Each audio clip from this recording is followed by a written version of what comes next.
কই যাইতেছ? আমি বাড়ি ছেড়ে চলে যেতেছি। তুই যেমনি হোক আমার এই জায়গা থেকে বাইর করার ব্যবস্থা কর। বাইর করবো না ম্যাডাম, উল্টা আপনারা কেমনে ফাঁসানো যায় সেই বন্দোবস্ত করুন। ম্যাডামের বুঝা আরে অল্প বয়সে স্বামী পাঠিয়েছে তো বুঝা করতে কেউ নাই। হ্যালো, আসসালামু আলাইকুম বন্ধুরা। ইগল টিমের নতুন একটি ইসলামিক নাটক কিন্তু চলে এসেছে, বিধবার লড়াই। নাটকটি পার্ট 1 সবাই দেখে ফেলেছেন। এখন নাটকটি পার্ট 2 কত তারিখে আসবে, কবে আসবে, কত তারিখে রিলিজ করবে ইগল টিম এবং নাটকটি কি করলে আপনারা সবার আগে দেখতে পারবেন এবং নাটকটির পরবর্তী পর্বে কি ঘটতে পারে, কিভাবে জেল থেকে ছাড়া পাবে আমাদের নায়িকা, সেটা নিয়েই আজকের এই ভিডিওটা।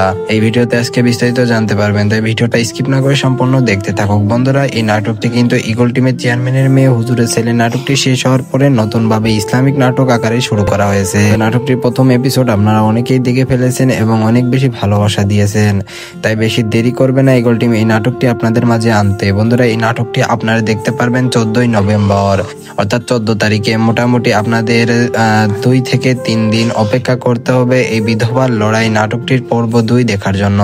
আর আপনারা যদি এই নাটকটির পর্ব 2 সবার আগে দেখতে চান তাহলে আমাদের এই চ্যানেলটি এক্ষুনি সাবস্ক্রাইব করে পাশে থাকা বেল আইকনটি বাজিয়ে রাখুন, যাতে যাদের আমাদের ইউটিউব চ্যানেলটি সাবস্ক্রাইব করা থাকবে না তারা কিন্তু এই নাটকটির পর্ব 2 সবার আগে দেখতে পারবেন না। তাই নাটকটির পর্ব 2 সবার আগে দেখার জন্য এক্ষুনি চ্যানেলটি সাবস্ক্রাইব করে রাখুন এবং আমাদের আজকের এই ভিডিওতে সবাই বেশি বেশি কমেন্টের মাধ্যমে জানান নাটকটি কেমন লেগেছে আপনাদের। এই নাটকটি কি আমরা কন্টিনিউ করব নাকি, অর্থাৎ আপনাদের ভালোবাসার উপর ভিত্তি করে নাটকটি আমরা কন্টিনিউ করব, তাই সবাই কমেন্টের মাধ্যমে জানান। আজকের মতন এখানেই বিদায় নিচ্ছি। 14 তারিখে দেখতে পারবেন নাটকটি, 14 তারিখ দুপুর 3:30টার ভিতরে। তো সবাই ভালো থাকবেন, সুস্থ থাকবেন, আল্লাহ হাফেজ।